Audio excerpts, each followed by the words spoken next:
සූජුම් පාලමේ අසිරිය විඳ ගන්නා ඔබට ඒ අසලම ඇසෙන ඒ මනරම් හඬ මගහැර යන්න බෑ.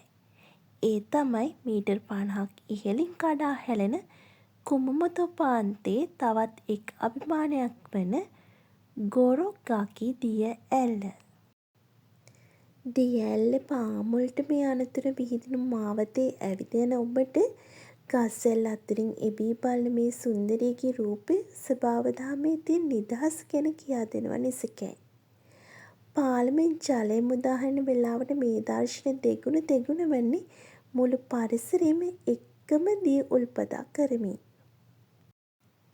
යමතු නගරයේ සැඟවුණු මේ නිහඬ සුන්දරත්වය විඳින්න ඔබත් දවසක මෙතෙන්ට එන්න.